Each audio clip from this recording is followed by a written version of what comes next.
तो इंस्टाग्राम पे फैला है दहशत का माहौल। सब जा जाके अपने पुराने हेट कमेंट्स पोस्ट्स पे से कर रहे हैं डिलीट। मगर क्यों? क्योंकि अब तक जो लड़ाइयाँ जो लफड़े बस ऑनलाइन इंटरनेट पे होते थे वो आ चुके हैं रियल लाइफ में। गद्दारी कर दे, तो अगर तुमने भी किसी पहलवान या बॉडी बिल्डर की पोस्ट पे कोई हेट कमेंट डाला है या फिर कभी कोई बकचोदी की है, जल्दी से जाके उस हेट कमेंट को डिलीट कर दो। मगर क्यों? कहीं पता चले तुम कहीं खड़े होके मोमोज खा रहे हो और कोई काली थार में से निकल के तुम्हारी गुद्दे पीट गया। रेप्टो की मार लगाऊंगा, रेप्टो की। तो मेरे जितने भी भाई स्क्वाट मार मार के अपने घुटने खराब कर चुके हैं, बेंच प्रेस मार मार के अपना राइट शोल्डर खराब कर चुके हैं और प्रोटीन खा खा के खुद को कॉन्स्टिपेशन कर चुके हैं। मुझे बवासीर है पर ऑपरेशन से डरता हूँ। उन सबको पता ही होगा क्या लफड़ा चल रहा है। सौरभ सिंह राजपूत जो कि एक फिटनेस इन्फ्लुएंसर, यूट्यूबर और एक नेचुरल पावर लिफ्टर है। इन हाथों से टीके लगाए, इन हाथों से। नेचुरल नहीं है क्या? तो सौरभ सिंह राजपूत जो कि एक फिटनेस इन्फ्लुएंसर, यूट्यूबर और एक बहुत ही बड़ा पावर लिफ्टर है। तेरे में एक गुण राजपूता वाला? क्या राजपूत भी नहीं है? तो सौरभ जो कि एक जाना माना फिटनेस यूट्यूबर, इन्फ्लुएंसर और एक पावर लिफ्टर है। खाओ माँ कसम। नहीं। उसकी लड़ाई हो गई है रजत दलाल के साथ। अब रजत दलाल खुद एक पावर लिफ्टर है और उनकी बहुत ही मीठी आवाज है जिसमें वो कभी कभी बहुत तीखी बातें बोल देते हैं। आपकी लिफ्टें कितनी हो, आपके फॉलोवर कुछ हो, दिल की धड़कन तो उतनी है ना। जब तक धड़क रहा है, सांस चल रही है, जब चला जाएगा चला जाएगा। रजत भाई हमारे बहुत ही हैवी कॉमेडियन भी हैं। वो लड़ाई के बीच में भी कॉमेडी करते रहते हैं। उछल के ना तेरे सिर पे आंट रख दूंगा। ग्रेविटी कहाँ गई इसमें? ग्रेविटी गई माजूद। उसके अलावा रजत भाई की खास बात यह है कि उनको इंटरनेट का जो कॉन्सेप्ट है वो समझ नहीं आता। अगर उनके बारे में कोई फालतू का कमेंट करता है या इंस्टाग्राम लाइव पे आके बकवास करता है तो वो उसके घर पहुंच के उसको उठा लेते हैं। और रजत दलाल इसने पता नहीं कितनों की मेरे सामने बुराई की। कल एक छोटी सी मैंने स्टोरी डाली थी आर्यन की और सिंगा वाली कंट्रोवर्सी थी ना, तो शायद उसमें थोड़ी सी कंफ्यूजन हुई है नाम को लेके।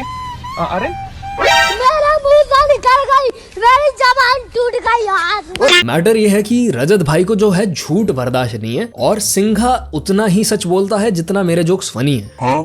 ना बराबर। देखो सालों से सिंघा का ये क्लेम है कि वो एक नेचुरल एथलीट है। क्या बात कर रहे हैं? यानी कि उसने आज तक भी किसी भी तरह का पदार्थ अपने शरीर में नहीं डाला है बॉडी बनाने के लिए। उसके हिसाब से उसने जितनी भी बॉडी बनाई है आज तक हार्ड वर्क, डेडिकेशन से और नो फैप करके बनाई है। नो फैप करके बनाई। पर रजत भाई कहते हैं कि उन्होंने अपने हाथों से इसको हैंड जॉब, मेरा मतलब अपने हाथों से इसके पिछवाड़े में टीके लगाए हैं। इन हाथों से टीके लगाए, इन हाथों से। अब इस बात पे सिंघा हो गया बहुत ज्यादा ऑफेंड और उसने डिसाइड किया कि रजत भाई से बदला लेने के लिए वो रजत भाई पे प्रैंक करने शुरू करेगा। पहला प्रैंक इसके बाद उसने ये किया कि बिजनेस डील के लिए रजत भाई को हाँ बोल के व्हाट्सएप पे उनको ब्लॉक कर दिया। दूसरा प्रैंक सिंघा ने बहुत ही अलग लेवल का किया। अच्छा। रजत भाई सिंघा से मिलना चाह रहे थे तो उसने उनको बुला लिया उनके घर से 70 किलोमीटर दूर मिलने के लिए। ठीक है। और जैसे ही वो उस जगह पहुंचने वाले थे उसने अपने दोस्त को बोल के लोकेशन अनसेंड करवा दी। तूने लोकेशन भेज दी, मैं घर पहुंच गया हूँ, बैंड लोकेशन हटा दी और मैं आया हूँ बल्लभगढ़ से। मेरा नाम ज्योति है, मैं बल्लभगढ़ से बिलोंग करती हूँ। मेरा भी यहाँ से साइकिल लेवल हो गया है जिसकी टोटल इनकम 9,000 रुपए मेरे खाते में आ चुकी है। और इस बात पे हमारे रजत भाई को बहुत ज्यादा गुस्सा आ गया क्योंकि एक तो थार जो है वो एवरेज नहीं देती और दूसरा 70 किलोमीटर दूर तक गाड़ी चला के आना वो भी चप्पलों में काफी मुश्किल काम है। मैं चप्पल पहन के रहता हूँ, तुम मैंने चूती समझ लेते हो। तो इसी गुस्से में रजत भाई ने अपनी मीठी आवाज में फिर से कुछ तीखी तीखी बातें बोल दी। तुम पुलिस वालों को फोन कर दो, अपने घर के बाहर बुला दो और मेरे को दे दो लोकेशन। मेरी खंड में इतना दम, मैं अब भी आ सकता हूँ। और बता। ठीक है भाई। अब जब दलाल भाई ने इतनी सारी बातें बोली तो सिंघा तो है ही शेर, तो उसने भी एक कॉल आउट वीडियो बना के रजत भाई को 1v1 के लिए चैलेंज कर दिया। I have zero fear. I have no fear of dying also. I will kill you if it is required. और साथ साथ गर्मी में आके दलाल को दल्ला और जाट को झाट बोल दिया। क्या हाल है दल्ले, कैसा है? देखा, शूरवीर, निडर, वॉरियर लड़का कभी लड़ाई से नहीं भागता। जो दलाल मेरे जिम आ चुका है 20 लड़के लेके, ये पीछे गाड़ी फोड़ दी। छुप जाओ। देखो कभी कभी लड़ाई से भागना पड़ता है।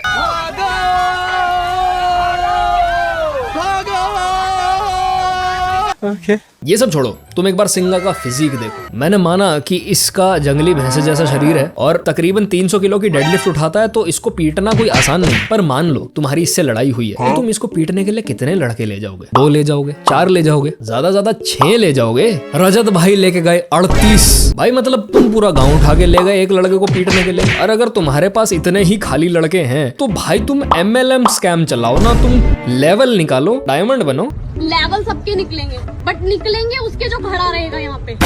और भाई ये कैसी बेरोजगारी है देश में। जिंदे 38 लड़के अपना काम धंधा छोड़ के घर से 250-300 किलोमीटर दूर किसी लड़के के जिम के बाहर खड़े हैं उसकी गुद्दी पीटने के लिए। मतलब नॉर्मल लोग तुम्हारे मेरे जैसे जब कोई ट्रिप प्लान करते हैं तो प्लानिंग यूजुअली 1 महीने पहले से शुरू होती है और आखिरी दिन तक जाते जाते वो 10-12 लोगों में से भी 2 लोग बचते हैं जिनमें से एक पे टिकट खरीदने के पैसे नहीं होते बस की। मैं गरीब हूँ, मेरे मम्मी पापा मुझे गरीब जन्म दिए। ये गरीब की माँ की।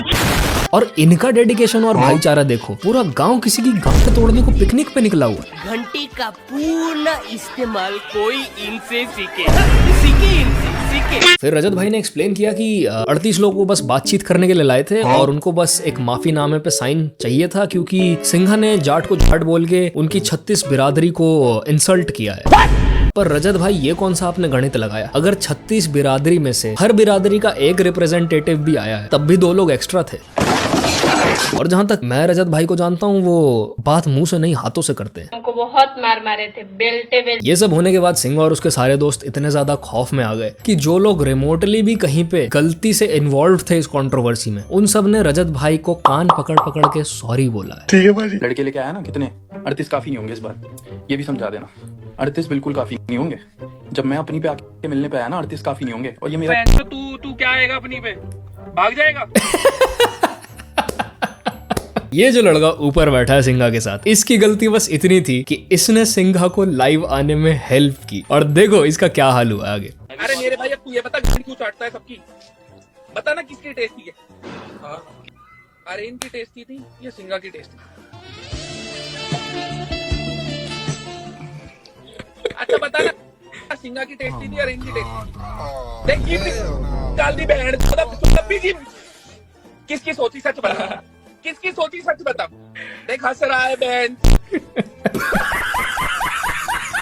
भाई रजत भाई जब सॉरी लेने पे आते हैं तो वो बस सॉरी लेके नहीं जाते हैं। ही मेक्स श्योर कि तुम जमीन में गड़ जाओ। वैसे रजत भाई कोई गलती हुई हो तो आप मुझे पर्सनल मैसेज कर देना, मैं कभी भी आपको कान पकड़ के सॉरी बोल दूंगा। आई होप आपको वीडियो में कुछ बुरा नहीं लगा है। हाँ देख रहा हूँ, बोल। या सो बिकॉज ऑफ दैट मैं थोड़ा ट्रिगर हो गया और उसकी वजह से I started the live, so it is my mistake sometime. तो उसके वजह से मैं सॉरी। मेरी ऑडियंस को इंग्लिश नहीं आती, तूने बोला अनएजुकेटेड है, हंस मत बोल के दांत हाथ में दे दूंगा। प्यार से बात करो। ठीक है ओके ठीक है ओके। इस लड़के का नाम एरन है, ये इंडिया का बेस्ट पावर लिफ्टर है। इसकी ये गलती है कि इसके कमेंट्स में रजत दलाल के बारे में किसी ने कुछ गलत कमेंट किया और इसने उस कमेंट को बढ़ावा सा दिया, इसने उसको रिप्लाई किया फनी वे में और उसके बाद ये सिंघा के साथ लाइव आके रजत की बिचिंग कर रहा था। I have enough people with me, you come to South India, you are gone alright. और क्योंकि ये साउथ से है तो इसने हिंदी बोलनी भी सीख ली। और बाकी चीज पे साइन कर दिया सौरभ भाई। और एक हाथ की हथेली दूसरे हाथ की हथेली से ले भाई, तेरे को थंबनेल बनानी है। ये ले नहीं बनाऊंगा। सुन नाखून काट ले, उनमें मैल हो रखा है। भाई सिंघा ने बहुत छाती ठोक के ये कहा था कि भाई पेपर पे तो मैं साइन कभी भी नहीं करूंगा। कट टू वो हाथ जोड़ के माफी मांग रहा है। भाई इस बंदे ने उन 2 हफ्तों में कुछ ऐसा किया है जिसमें कहीं लाइव नहीं आया कि एक इंसान ने सामने से आके सॉरी बोला। ओके अर्पित बाला भी इसके ऊपर कुछ बोल रहा है। भाई पहले तू 36 इंसेल बिरादरी से माफी मांग। 36 इंसेल बिरादरी। ले भाई मैं हाथ जोड़ के आज सारे इंसेल्स, हिंदी में बोल, मैं आज हाथ जोड़ के सारे इंसेल भाइयों से, इंसेल बिरादरी से भाई, सारे इंसेल भाइयों से कोनी जोड़ के, हाथ जोड़ के कोनी जोड़ के इंसेल बिरादरी से माफी मांगता हूँ। हाँ ठीक है। हाँ बहन के मैं बचा। ओके बीच में एक सवित नाम का भी लड़का था जो कि रोडीज पे था। उसकी एक वीडियो वायरल हुई थी, भूत को थप्पड़ मारते हुए, कोई रोडीज का टास्क था और वो निकला सिंघा का दोस्त। तो उसने कहा कि अगर मेरे भाई को कोई छेड़ेगा तो वो इंसान दुनिया से खत्म हो जाएगा, उसको मैं देख लूंगा, मैं लड़ाई में कूद जाऊंगा। यूं ऐसे टच भी हो गया तो उसे भी पता है उसके जो ऊपर लिखा है ना वो डिफीटेबल लिफ्ट्स, वो अकाउंट ही उड़ जाएगा, चलाने वाला बचेगा नहीं। उस तक ने कान पकड़ के सॉरी बोला है लाइव पे रजत को, और उसके ऊपर रजत ने कुछ टिप्पणी की है। होता है सिंगा के साथ हम ट्यूसडे को खत्म कर देंगे। शिवेत असल में एक सच में बहुत अच्छा लड़का है, मैं ईमानदारी से बता रहा हूँ। उसने मेरे को 3 चिकन रोल खिलाए थे और उसने मेरे को पैसे भी नहीं देने थे। ये कॉमेडी नहीं, मैं दिल से बोल रहा हूँ। इसके साथ मेरी बात खत्म है। मैं कभी भी शिवेत को कभी भी उल्टा नहीं बोलता, बहुत दिल से। भाई मोरल ऑफ द स्टोरी ये है, अपनी जेब में 3 चिकन रोल के पैसे रखो, क्योंकि 3 चिकन रोल तुम्हारी जान बचा सकते हैं। ये क्या है भाईचारा? पहली गल के किसी ना मेल जोड़नी मेरा बड़े रजत भाई पहले इसको देख लो, तो कह रहा है जिम बता बस तेरा रजत भाई को भेजता हूँ। 40 लड़के मिलके किसी को मारने आएंगे तो कोई भी क्या करेगा? कोई भी कुछ नहीं कर पाएगा। तू 40 लेके आ, मैं दिखाता हूँ क्या करते हैं। पहली गल के भाई ये बंदा डेंजरस है भाई। जो बंदा लड़ाई के बीच में जोक मार रहा हो या कॉमेडी कर रहा हो ना, you know that person is dangerous भाई। लगता तेरा खड़ा नहीं होता, तू छूटने की बात करता है। तेरे को 6 महीने तो आयुर्वेदिक सामान मैंने दिलवाया, माँ की खुद खुल के बोलूंगा बैंड की कच्चे में दिखता है तेरा बैंड कहीं। नहीं बोलनी चाहिए आदमियों के चीजें, बैंड के लेके ईडी है। कमल हसन से हसन ईडी होता है इरेक्टाइल डिसफंक्शन। असम वाले से भैंचो ट्रीटमेंट करवा रहा है अपना। सिंगलेट मत पहना कर, बहन के थोड़े निक्कर पहना कर, पूजा करा कर, पैर धो के पिया कर उस लड़की के पैर धो के जो तेरे साथ रह रही है बहन के 5 साल से। तो इससे हमें क्या पता चला? एक, सौरभ सिंह की गर्लफ्रेंड काफी सुंदर है क्योंकि रजत भाई थोड़ा चिढ़ रहे हैं। और दूसरा, भाई टाइट कच्चे मत पहनो अगर तुम बॉडी बिल्डर हो तो। देखो इससे एक बात तो प्रूव हो जाती है कि इंस्टाग्राम पे तुम्हारे कितने मर्जी फॉलोअर्स हों, पर अगर किसी के रियल लाइफ में 38 फॉलोअर्स हैं तो वो तुमसे ज्यादा बड़ा इंसान है। तो हाथ जोड़ के सॉरी बोलो और अपने फॉलोअर बढ़ाने पे ध्यान दो, क्योंकि इंटरनेट पे भाई मैं तो ना सहता कमेंट करने वाले लोग तुम्हारी लड़ाई में तुम्हारी मदद करने नहीं आएंगे। और अगर तुम मुझसे पूछोगे कि दोनों में से कौन सही है इस कंट्रोवर्सी में या मैं किसकी साइड हूं, तो भाई मैं पूरी तरीके से रिस्पेक्टेड श्री रजत दलाल भाई को सपोर्ट करता हूं, क्योंकि मुझे मेरे घर के बाहर 38 लड़के खड़े नहीं चाहिए। So I hope you enjoyed this video. No fap करो, बॉडी बनाओ, and I will see you bros in the next one. Peace.